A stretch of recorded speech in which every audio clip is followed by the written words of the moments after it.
నమస్తే, welcome to I Dream inside politics with Kavitha. సినీ అవార్డులలో భాగంగా తెలంగాణ రాష్ట్ర ప్రభుత్వం గద్దర్ అవార్డులని ప్రకటించింది. అందుకోసం కమిటీని కూడా ఏర్పాటు చేసింది. అయితే ఇక్కడే విభిన్నమైనటువంటి అభిప్రాయాలు కూడా వినిపిస్తున్నాయి. గతంలో ఒకసారి గద్దర్ తనకు వచ్చినటువంటి నంది అవార్డును తిరస్కరించిన తర్వాత ఇప్పుడెందుకు ప్రత్యేకంగా తన పేరు మీదే సినీ అవార్డులను అనౌన్స్ చేస్తున్నారనేటువంటి విమర్శ కూడా వినిపిస్తుంది. అయితే గద్దర్ సినీ అవార్డుల ప్రకటనని ఎలా చూడొచ్చు? మనతో పాటుగా ఉన్నారు పొలిటికల్ అనలిస్ట్ ప్రకాష్ గారు. ప్రకాష్ గారు, నమస్కారం అండి. సో గద్దర్ సినీ అవార్డులని అనౌన్స్ చేసే రోజు, ఆయన జయంతి రోజున సీఎం రేవంత్ రెడ్డి ఒక మాట అన్నారు, నా మాటే శాసనం, ఇప్పటి నుంచి గద్దర్ సినీ అవార్డులని మేము అనౌన్స్ చేస్తున్నామని. సో ఇప్పుడు ఆల్మోస్ట్ 8-9 నెలల తర్వాత ఒక కమిటీని కూడా ఏర్పాటు చేశారు. బట్ ఎందుకని డిఫరెంట్ వర్షన్స్ అనేది వినిపిస్తున్నాయి? సరే, కొంతమందికి గద్దర్ రాజకీయాలు నచ్చకపోవచ్చు. ఇంకొంతమందికి ఏంటంటే అవార్డుని ఆయన రిజెక్ట్ చేశాడు కాబట్టి ఆయన పేరు మీద ఎందుకు ఇవ్వాలి అనేది ఉండొచ్చు. సరే, ఏదున్నా కూడా తెలంగాణ సాంస్కృతిక ఉద్యమంలో గద్దర్ పేరు మొట్టమొదటి పేరు అవుతుంది. ఒకవేళ దాని గురించి రాయాలనుకుంటే ఒక 60 ఏళ్ళు ఈ సాంస్కృతిక రంగాన్ని శాసించిన వ్యక్తి గద్దర్, ప్రత్యక్షంగా పరోక్షంగా. ఇవాళ ఉన్న ప్రతి ఫోక్ ఆర్టిస్ట్ కానీ, ఫోక్ రైటర్ కానీ, ఫోక్ సింగర్ కానీ గద్దర్ ముద్ర లేకుండా లేడు. జనంలో ఉన్న ఫోక్ సాంగ్స్ని, ఆ రిథమ్ని, ఆ లయబద్ధంగా వాడే ఆ స్టైల్ని అవన్నీ కూడా వెతికి పట్టుకొని యూనిక్ బాడీ లాంగ్వేజ్ ఉంటుంది అక్కడ, దాన్ని తీసుకొచ్చి ఇవాళ ఈ 60 ఏళ్ళు విప్లవ ఉద్యమంలో కావచ్చు, మొదటి దశ తెలంగాణ ఉద్యమంలో కావచ్చు, ఆ తర్వాత ఈ మలి దశ తెలంగాణ ఉద్యమంలో, మధ్యలో ఉన్న నక్సలైట్ ఉద్యమంలో జననాట్య మండలి, ప్రజాకళ మండలి ఇట్లాంటి వాటి ద్వారా. సో పల్లె పల్లెన ప్రతి మనిషి హృదయంలో ఆ పాట ఉంది, ఆ పాట పోయింది.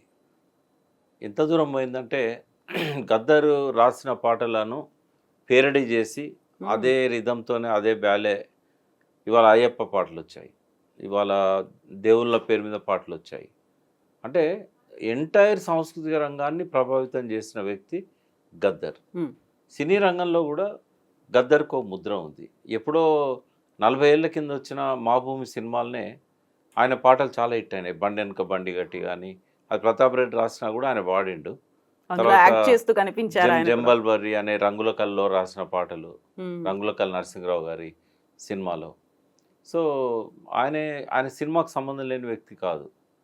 ఫస్ట్ ఏంటంటే సినిమాలో ఉన్న సినిమా రంగంలో 24 క్రాఫ్ట్స్ ఉంటాయి. అందులో సింగర్కు తర్వాత రైటర్కి స్థానం ఉంది. ఆ 24 కళలలో ఎన్నో పాటలకు ఆయన ప్రజలను మెప్పించి సినిమా హిట్ కావడానికి ఆయన పాటలు కారణమైనాయి, ఆయన రాసిన పాటలు కారణమైనాయి, ఆయన పాడిన పాటలు కూడా సినిమా హిట్ కావడానికి కారణమైనాయి. ఒక సినిమాకేమో రాసినందుకు అవార్డు, మల్లెతీగకు పందిరి ఓలే ఒరే రిక్షా, ఆ సినిమా 95లో రిలీజ్ అయింది, నారాయణమూర్తి గారిది. అందులో ఆ పాటకు ఆయనకు అవార్డు వచ్చింది, రాసినందుకు ఆయనకు వచ్చింది, సింగర్గా వందేమాతరం శ్రీనివాస్కి వచ్చింది.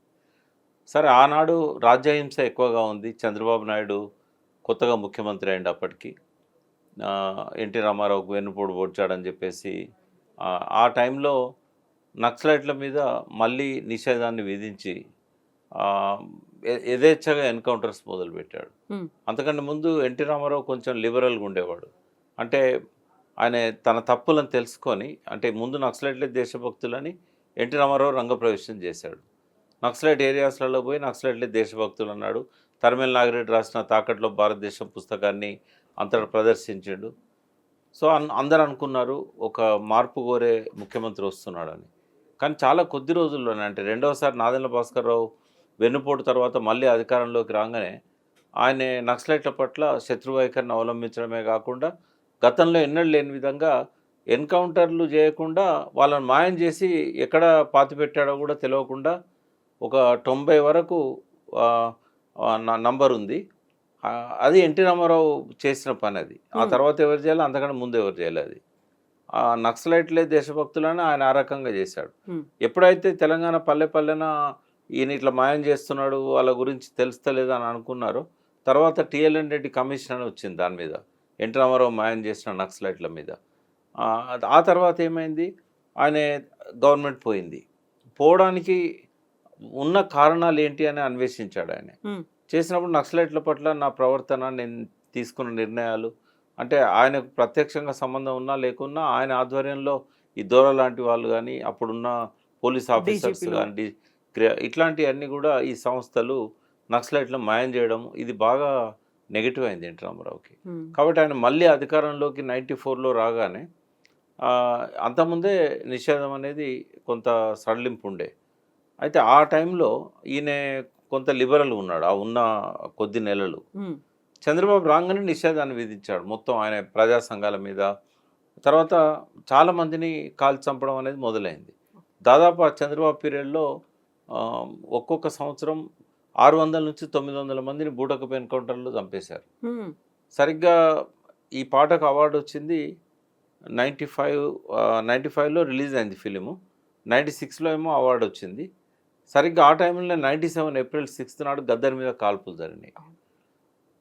ఎన్కౌంటర్లను దృష్టిలో పెట్టుకున్నాడో, లేకుంటే ఆయన మీద కాల్పులను దృష్టిలో పెట్టుకున్నాడో, లేకపోతే అంతకుముందు వరుసగా తెలుగుదేశం పార్టీ ప్రభుత్వం చేసిన రాజ్యహింసను దృష్టిలో పెట్టుకున్నాడో గద్దర్ రిజెక్ట్ చేశాడు. ప్రభుత్వం నుంచి వచ్చే అవార్డు వద్దు అని. అంటే ఆనాడున్న పరిస్థితిని గద్దర్ ఏ కారణంతో రిజెక్ట్ చేశాడో, ఆనాడున్న పరిస్థితిని దృష్టిలో పెట్టుకోకుండా మనం దాన్ని జడ్జ్ చేయలేం. ఉమ్, ఆయనతో పాటు వందేమాతరం శ్రీనివాస్ గారికి ఆ పాట పాడినందుకు అవార్డు వచ్చింది, మల్లెతీగకు పందిరి ఓలే. ఆయన కూడా రిజెక్ట్ చేశాడు. సో ఆనాటి పరిస్థితి అది. వామపక్ష భావజాల ప్రభావం ఉన్న వ్యక్తి వందేమాతరం. ఉమ్, సిపిఎం పాలిటిక్స్ నుంచి వచ్చాడు, ఖమ్మం. సో ఆయన మీద కూడా కొంత ఈ రాజ్యహింస, ఏ రాజ్యం అయితే హింసిస్తున్నదో ఆ రాజ్యం ఇచ్చే అవార్డు నాకెందుకు అని చెప్పి ఆయన కూడా రిజెక్ట్ చేశాడు. బట్ 2011 వచ్చేసరికి పరిస్థితి మారింది. ఉమ్, ఎన్కౌంటర్స్ ఆగిపోయినాయి. నక్సలైట్లతో చర్చలు విఫలమైన తర్వాత కొద్దిగా ఒక 1 year పాటు ఎన్కౌంటర్స్ అయినా కూడా 2007 తర్వాత దాదాపుగా ఎన్కౌంటర్స్ లేవని చెప్పొచ్చు. చాలా తక్కువ. రాజశేఖర రెడ్డి గారి తర్వాతనైతే రోషయ్య, కిరణ్ కుమార్ రెడ్డి వచ్చినప్పటికీ ఇంకా తక్కువ. 2011లో తెలంగాణ ఉద్యమానికి సంబంధించిన నేపథ్యం ఉన్న జైబోలో తెలంగాణ సినిమాకు పొడుస్తున్న పొద్దు మీద పాట గద్దర్ రాశారు. ఉమ్, అయితే ఆ రాయడమే కాకుండా ఆ పాట కూడా ఆయనే పాడాడు. ఉమ్, 95లోనేమో ఒరే రిక్షాకు రాసినందుకు వచ్చింది, ఇక్కడనేమో పాడినందుకు వచ్చింది, సింగర్గా సింగర్గా వచ్చింది. ఆ పాట బాగా హిట్ అయింది. దాన్ని ఆయన ఏం రిజెక్ట్ చేయలేదు. ఎందుకంటే ఆనాడు పరిస్థితి వేరు. ఆనాడు ఉన్న పరిస్థితి 95లో ఉన్న పరిస్థితి 2011లో లేదు. రెండవది తెలంగాణ ఉద్యమం ఉన్నది. కాబట్టి ఆయన దాన్ని యాక్సెప్ట్ చేశాడు. ఆయన ఎక్కడ రిజెక్ట్ చేసినట్టుగా నాకైతే ఇన్ఫర్మేషన్ లేదు. ఇక్కడ రెండు ఉన్నాయి. ఆయన సినిమా పరిశ్రమ సంబంధం లేని వ్యక్తి అని ఎవరన్నా అంటే అది తప్పు. ఆయనకు రైటర్గా సంబంధం ఉంది, ఆయనకు సింగర్గా సంబంధం ఉంది. ఆయన చిత్రపురి కాలనీలో ఆయనకు ఇల్లు కూడా అలాట్ అయింది నాకు తెలిసినంత వరకు. ఎందుకంటే ఆథర్గా ఆయన 24 క్రాఫ్ట్స్లో ఉన్న వాళ్ళకందరికీ అలాట్ చేశారు. గూడంజయ్ వీళ్ళు కూడా అప్లై చేశారు, గోరటెంకన్న.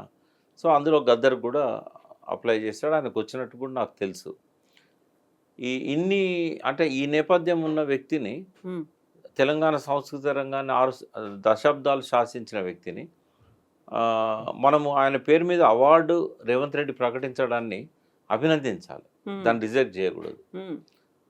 నంది అవార్డుల పరిస్థితి కూడా చూసినట్టయితే నేను కూడా 2004-05 సంవత్సరానికి నేను నంది జ్యూరీ మెంబర్గా ఉన్నాను. Nandi award jury member. అప్పుడు బాలయ్య గారు దానికి అధ్యక్షులుగా ఉన్నారు. జయసుధ గారు, నేను, సత్యనారాయణ గారు, కైకాల సత్యనారాయణ, ఎస్వి కృష్ణారెడ్డి. అయితే ఆ సత్యనారాయణ ఈగో ఇష్యూతోని బాలయ్య చైర్మన్ పెట్టి నన్ను మెంబర్గా పెట్టుడు ఏందని ఆయన రాలేదు దానికి. కానీ జయసుధ గారు, కృష్ణారెడ్డి గారు, మేము రెగ్యులర్గా సినిమాలన్నీ చూసాం. అన్ని సినిమాలు చూసి మేము ఆ రోజు ఇచ్చిన ఆనంద్, ఆ నలుగురు సినిమాలు, ఆ సినిమాలకు అవార్డ్స్ ఇప్పటికి చరిత్రలో మిగిలిపోయినాయి. అవి ఏంటంటే ఏ రకమైన ఇన్ఫ్లుయెన్స్ లేకుండా ప్రతిభను గుర్తించి అవార్డ్స్ ఇచ్చారని ఆ 2004 and 2005 రాజశేఖర గారి పీరియడే.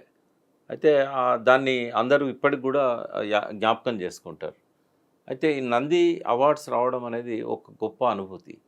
మొట్టమొదటిసారి మేము ఉన్నప్పుడే చంద్రబోస్ గారికి, అప్పటిదాకా చంద్రబోస్ గారు 10 సంవత్సరాల్లో ఎన్ని 100 పాటలు రాసినా, ఎన్ని మంచి పాటలు రాసినా ఆయనకు అవార్డు రాలే. చీకటితో వెలిగే చెప్పాను నేనున్నానని, అయితే దాని మీద చర్చ కూడా జరిగింది అప్పుడు.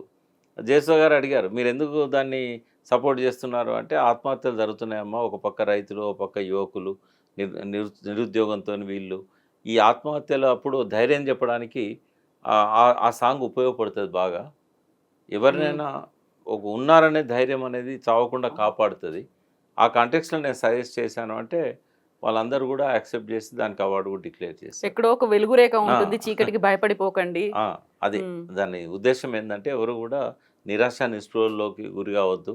తప్పకుండా మంచి భవిష్యత్తు ఉంటది. ఆ హ్మ్. తోడు అండగా ఉండే ఒక వ్యక్తి శక్తి ఎప్పుడూ ఉంటది. వెతుక్కోవాలి అన్నట్టుగా ఉంటది ఆ పాట. హ్మ్. సో, అట్లా నంది అవార్డ్స్‌కు అంటే మనకందరికి బయట ఉన్న వాళ్ళకు దాని ఇంపార్టెన్స్ తెలవకపోయినా, ఆ నంది అవార్డు కోసం తపించే వాళ్ళు కొన్ని వందల మంది ఉంటారు సినిమా ఫీల్డ్‌ల. అవును. ఎందుకంటే అదొక రికగ్నిషన్. ఇంట గెలిచి రచ్చ గెలవాలంటారు. కొంతమందికి ఇక్కడ అవార్డ్ రాదు గానీ, నేషనల్ అవార్డ్స్ వస్తా ఉంటాయి. హ్మ్. వాళ్ళు ఫీల్ అయితుంటారు. నాకు నేషనల్ అవార్డ్ వచ్చింది గానీ, నా దగ్గర నాకు అవార్డ్ రాలేదేంది అని. బట్ టీఆర్ఎస్ ప్రభుత్వంలో దురదృష్టం ఏందంటే, 10 సంవత్సరాలు అవార్డ్స్ ఇయ్యలేదు. అవును. నంది కాకపోతే హంస అయినా ఇవ్వండి అనే మేము ఒక చెప్పాము. నేను తలసాని శ్రీనివాస్ యాదవ్ గారు సినీ ఆటోగ్రాఫ్ మంత్రిగా ఉన్నప్పుడు 2014లో, 15లో ఆయన జాయిన్ అయినాక, క్యాబినెట్‌లో జాయిన్ అయినాక, అల్లాన్ శ్రీధర్ గారు నేను పోయి చెప్పాము. హ్మ్. చాంబర్ పోయి, అవార్డ్స్ ఇవ్వకపోతే బాగుండదు. మీరు ఆ పేరు కాకపోతే ఇంకో పేరు పెట్టుకోండి. అది వాళ్ళు హ్మ్. తీసుకెళ్తే గనుక మనం ఇంకో పేరు పెట్టుకుందాం. ఇవ్వాల్సిందే ఖచ్చితంగా అంటే, మేము కూడా సీఎం గారికి చెప్తాము. ఇవ్వాల్సిందే అనేది ఆయన కూడా యాక్సెప్ట్ చేశాడు. బట్ ఎందుకో మరి ఏ కారణం చేతనో ముఖ్యమంత్రి గారు గ్రీన్ సిగ్నల్ ఇవ్వలేదు. దాంతో అది అట్లాగే ఆ ఫైల్ పెండింగ్‌లో ఉండిపోయింది. 10 సంవత్సరాలు కూడా అవార్డ్స్ ఇవ్వలేదు. హ్మ్. పోనీ మరి సీఎం గారికి ఈ ఈ పరిశ్రమ అంతా ఆంధ్ర వాళ్ళ చేతుల్లో ఉన్నది అనే దురభిప్రాయం ఉందా అనుకుంటే, కొన్ని డజన్ల సార్లు నేను ఆయన మాట్లాడుకున్నాం. ఎప్పుడు కూడా ఆయనకు అటువంటి చెడు అభిప్రాయం లేదు. హ్మ్. ఆంధ్ర వాళ్ళకి ఎందుకివ్వాలి? ఆ టైంలో 10 ఏళ్ల తెలంగాణ సినిమా 2014 నుంచి 23 వరకు ఆయన దిగిపోయే వరకు గూడా అద్భుతమైన ప్రతిభ ఉన్న వాళ్ళు తెలంగాణ నుంచి వచ్చి రాణించారు. హ్మ్. ఎంతోమంది అవార్డ్స్ మిస్ అయ్యారు. ఇప్పుడు ఆహ్, చాలామంది మనకి హీరోలు కనబడతారు. చాలామంది డైరెక్టర్స్ కనబడతారు ఈ 10 ఏళ్లలో. అంతకుముందంటే కొంత నిరాదరణకు గురైంది తెలంగాణ సినిమా పరిశ్రమలో. బట్ ఆ తర్వాత ఈ 10 సంవత్సరాల్లో ఒక ఒక ప్రవాహంలాగా వచ్చారు సినిమా రంగంలోకి. హ్మ్. ఎంతోమంది హీరోయిన్‌లు, ఎంతోమంది హీరోలు. మరి వాళ్ళందరూ మిస్ అయ్యారు కదా అవార్డ్స్. అవును. ఎంతోమంది ఇంకోటి లిరిక్ రైటర్స్ అంతా తెలంగాణ వాళ్ళే. మ్యూజిక్ ఎక్కువ తెలంగాణ వాళ్ళ నుంచే. ఒక హ్మ్. సిరివెన్నెల ఉండేవాడు వేటూరు పోయిన తర్వాత. ఇక మిగతా లిరిక్ రైటర్స్ అంతా మన జయరాజు, మన మిట్టపల్లి సురేందరు, మన చంద్రబోసు వీళ్ళే కదా అంతా. ఎన్ని అవార్డ్స్ మిస్ అయ్యారు వీళ్ళు. అంటే అదొక హ్మ్, చీకటి కోణం తెలంగాణ ప్రభుత్వం 10 ఏళ్ల పాలనలో. ఇది ఎవరు అంగీకరించినా, అంగీకరించకపోయినా అది కేసీఆర్ గారి తప్పిదం. వ్యక్తిగతంగా ఆయనే బాధ్యుడు. ఎందుకంటే నాకు తెలుసు సినీ ఆటోగ్రాఫ్ మంత్రి ఎన్నో సార్లు అడిగిన హ్మ్. సందర్భాలున్నాయి. సినీ పరిశ్రమ కూడా డిమాండ్ చేసిన సందర్భాలున్నాయి. ఆహ్, చైర్మన్‌లను నియమించడంలో కూడా బాగా అలసత్వం. మొత్తం 10 ఏళ్ల కాలంలో 3 ఏళ్ళు కూడా ఎఫ్‌డీసీకి చైర్మన్ లేరు. ఒక రకంగా తెలంగాణ సినీ రంగంలో తన ప్రతిభను చాటుతున్నా కూడా ప్రభుత్వం వైపు నుంచి ప్రోత్సాహం లేక హ్మ్. ఇంకోటి ఆ మేనిఫెస్టోలో రాసినయన్ని అమలు చేశానని చెప్తాడు కేసీఆర్. బట్ ఎక్కడ అమలు చేశాడు ఇప్పుడు? నేనే రాసింది అది. తెలంగాణలో సినీ పరిశ్రమ అభివృద్ధి కోసం టీవీ అండ్ సినీ రంగంలో వాళ్ళకి ఇన్‌స్టిట్యూట్ పెట్టాలి. పూణే ఫిల్మ్ ఇన్‌స్టిట్యూట్ లాంటి ఒక మంచి ఇన్‌స్టిట్యూట్‌ను హ్మ్. పెట్టాల్సిన అవసరం ఉంటదని చెప్పేసి నేనే రాశాను. అందులో దాన్ని ఆయన యాక్సెప్ట్ చేశాడు. అందరూ గూడా యాక్సెప్ట్ చేశారు. అది చేయలేదు. హ్మ్. ఇప్పటివరకు కాలేదది. కనీసం రేవంత్ రెడ్డి గారన్నా ఆ పని చేయాలి. ఇవన్నీ గూడా ఈ నంది అవార్డ్స్ ఒకవేళ ఆయన అప్పుడే ఏదన్నా పేరుతోని ప్రకటించుంటే హ్మ్. ఎంతోమందికి అవార్డ్స్ వచ్చేది. ఇప్పుడు రేవంత్ రెడ్డి దాన్ని చేయడాన్ని అందరం గూడా స్వాగతించాలి. హ్మ్. ఇదొక మంచి నిర్ణయం. గద్దర్ పేరు పెట్టడం అనేది మరీ మంచి నిర్ణయం. అందులో ఎటువంటి రాజకీయం గూడా రేవంత్ రెడ్డికి లేదు. హ్మ్. లేనప్పుడు ఎవ్వరు గూడా దాన్ని ఈవెన్ టీఆర్ఎస్ వాళ్ళు గావచ్చు, లేకుంటే బయట ఉన్న వాళ్ళు గావచ్చు, నాకు తెలిసి టీఆర్ఎస్ దాన్ని క్రిటిసైజ్ చేసినట్టుగా నాకు తెలవదు. వాళ్ళు కాకుంటే సపోర్ట్ ఇప్పుడు గద్దర్ అభిమానులు కావచ్చు, లేకుంటే తెలంగాణలో గతంలో ఉన్నటువంటి ఉద్యమకారులు వీళ్ళందరూ అనేది గద్దర్‌ని కేవలం సినీ పరిశ్రమకు మాత్రమే ఎందుకు పరిమితం చేసే ప్రయత్నం చేస్తున్నారు? అది మిగతా బోలెడన్ని రంగాలున్నాయి. గద్దర్ పేరిట ఇంకేదైనా ఒక అత్యున్నతమైనటువంటి అవార్డ్ అందజేయొచ్చు కదా! అనేది.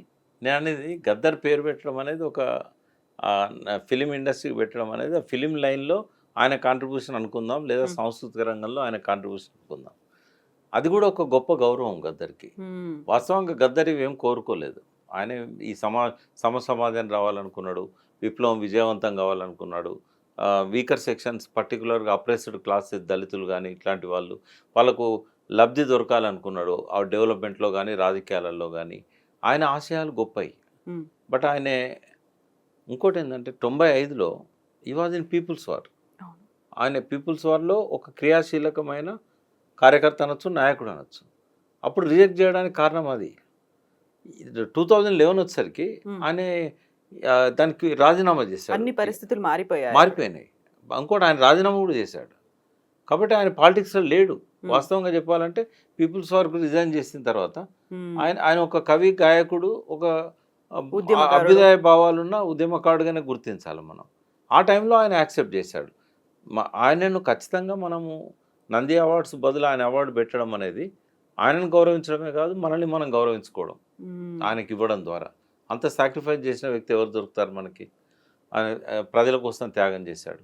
అయితే ఇప్పుడు ఏ అవార్డు ఇవ్వకుండా ఇట్లాగే ఉండాలన్నా మరి? ఎవరైతే దాన్ని రిజెక్ట్ చేయాలంటున్నారో. ఇంకోటి, ఏ అంశాల పేరు మీదో, నందుల పేరు మీదో, వాటి మీద ఇవ్వడం వల్ల ఏం ఉపయోగం? ఒక ప్రతిభ గల వ్యక్తి పేరుని అక్కడ పెట్టడం వల్ల అతన్ని ప్రజలు జ్ఞాపకం చేసుకుంటారు. అవార్డు ఇచ్చిన రోజైనా గద్దర్ ఏంది, రేపు మనవరాలే అడుగుతుంది ఒక 20 ఏళ్ళ తర్వాత, ఈ గద్దర్ ఎవరు, గద్దర్ పేరు మీద అవార్డ్స్ ఇస్తున్నారు అంటే గద్దర్ ఎవరు అనేది తెలుస్తుంది. తెలిసినప్పుడు ఈ చరిత్ర తెలుస్తుంది, చెప్పాల్సి వస్తుంది. కాబట్టి ఇదొక తెలంగాణలో ఈ 50 సంవత్సరాల 60 సంవత్సరాల విప్లవ ఉద్యమం అనేది దానికి ఒక ఐకాన్ ఆయన. కాబట్టి ఈ సమాజంలో వచ్చిన మార్పులు, వారి పాత్ర, వారు చేసిన త్యాగాలు ఇవన్నీ గుర్తుంచుకునే విధంగా ఆ అవార్డు ఉంటుంది. ఎట్ ది సేమ్ టైం సాంస్కృతిక రంగానికి సంబంధించిన ఆయన కాంట్రిబ్యూషను, సినిమాలకు ఆయన ఇచ్చిన కాంట్రిబ్యూషను ఒక సినిమా రంగం యొక్క ట్రెండ్ను మార్చినాయి. ఇవాళ తెలంగాణ భాషకు, తెలంగాణ పాటకు ఆస్కార్ అవార్డు వచ్చింది అని అంటే అలా గద్దర్ ముద్ర లేదా? తెలంగాణ మాండలికాన్ని పాటలలో పెట్టిన మొదటి వ్యక్తి కదా. మరి ఆయన కంటే ఎవరు ఉన్నారు ఇంకా ఆ పేరు పెట్టుకోవడానికి? కాబట్టి అందరూ వెల్కమ్ చేయాలి. ఎవరికైనా అపోవలన్నట్టయితే వాళ్ళు తొలగించుకోవాలని చెప్పి నేను కోరుతున్నాను. ఇప్పుడు 10 ఏళ్లలో టీఆర్ఎస్ గవర్నమెంట్ ఒక సినిమాటోగ్రఫీ మంత్రి ఉన్నారు. ఆ తర్వాత సినిమాలకు సంబంధించి రాయితీలు ఇచ్చింది. పెద్ద సినిమాలు, భారీ బడ్జెట్తో వచ్చిన సినిమాలు అయితే టికెట్లు రేట్ పెంచుకోవచ్చు అని వాటికి జీవోలు కూడా ఇచ్చింది. బట్ ఎందుకని అవార్డ్స్ విషయంలో వెనకడుగేసింది? కనీసం దాని గురించి ఆలోచించలేదు. ఎందుకు? ఏం జరిగిందంటారు? ముఖ్యమంత్రి గారి దగ్గర ఉన్న ఒక బలహీనత ఏంటంటే, అప్పుడున్న ముఖ్యమంత్రి కేసీఆర్ గారు అన్ని తనే డిసైడ్ చేయాలనుకుంటాడు. కానీ మనిషికి ఒక కాల పరిమితి ఉంటుంది, 24 గంటల కంటే ఎక్కువ ఉండదు. ఎన్నం చేయగలుగుతాడు, ఇంకోని చేయనీయాడు. ఆయన చేయడానికి టైం ఉండదు. ఆయన మంచి కవి, ఆయన అనుకున్నాడు అంశ కరెక్ట్ కాదు, ఇంకేదన్నా మంచిది పెట్టుకోవాలి అని మైండ్లో అనుకున్నాడు. కానీ మళ్ళీ దాని గురించి ఆయన ఆలోచించే అంత సమయం దొరకకపోవచ్చు, దానికి అంత ప్రాధాన్యత ఇవ్వకపోవచ్చు. ఆయన ముందున్న అనేక అంశాలల్లో ఈ చిన్నది అయిపోయింది. అది ఒక్కటి తప్ప వేరే కారణం ఉంటుందని అయితే నేను అనుకోవట్లేదు. అట్లా వదిలేసిన చాలా ఉన్నాయి. ఆయనతో నేను కూర్చున్నప్పుడు కూడా ఆయన ఆలోచన ధోరణి అంతా కూడా ఆనాడు ఉన్న ప్రజెంట్ ఇష్యూస్ అవే ఉంటాయి. మార్నింగ్ లేచిన దగ్గర నుంచి రాత్రి దాకా మైండ్లో అవే తిరుగుతూ ఉంటాయి. కేవలం ఆయనకు సమయం చిక్కకపోవడం, దానికి ప్రాధాన్యత ఇవ్వకపోవడమే తప్ప వేరే అయితే ఇంకో కారణం ఉంటుందని నేనైతే అనుకోవట్లేదు.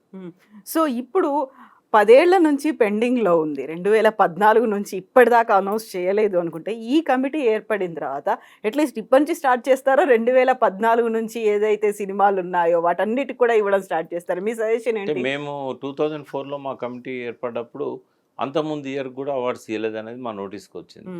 వచ్చినప్పుడు 2 ఇయర్స్ కల్పించాం. అందుకని ఈ 10 ఏళ్ళే కూడా ఏ ఇయర్ ముఖ్యమైన సినిమాలు ఏవైతే ఎంట్రీస్ వచ్చి ఉన్నాయో వీళ్ళు ఇచ్చిన అయిపోయిన ఎంట్రీస్ వాళ్ళు పంపి ఉంటారు. ఒకవేళ పంపకపోతే ఇప్పటికైనా పంపమని చెప్పి అడిగి కాలయాపన అయినా పర్వాలేదు, ముందు ఈ సంవత్సరం అవార్డ్స్ ఇచ్చేసి ఒక 1 ఇయర్ పాటు ఒక్కొక్క నెల ఒక్కొక్క సంవత్సరాన్ని వెనక్కి నడిపించుకొని ఆ సినిమాలు చూసి అవార్డ్స్ ఇచ్చినట్టయితే బాగుంటుందన్న ఉద్దేశం. మిస్ కావద్దు వాళ్ళు. కాబట్టి రేవంత్ రెడ్డి గారు కూడా ఆలోచించాలి. లాస్ట్ 10 ఇయర్స్ అవార్డ్స్ కూడా మీరే ఇవ్వండి, గద్దర్ పేరుతోనే అవార్డు అదే ఉండనియండి. గద్దర్ బతుకున్నప్పుడు కూడా ఆ బ్యాక్ ఇయర్కు గద్దర్ అవార్డే ఇవ్వండి. ఆయన చనిపోయినా బతుకున్నా ఈజ్ ఏ లెజెండ్. కాబట్టి 2014-15 నుంచి కూడా అవార్డ్స్ ఇవ్వాలనేది నేను కోరుతున్నాను. అండి thank you so much Prakash గారు. Thank you.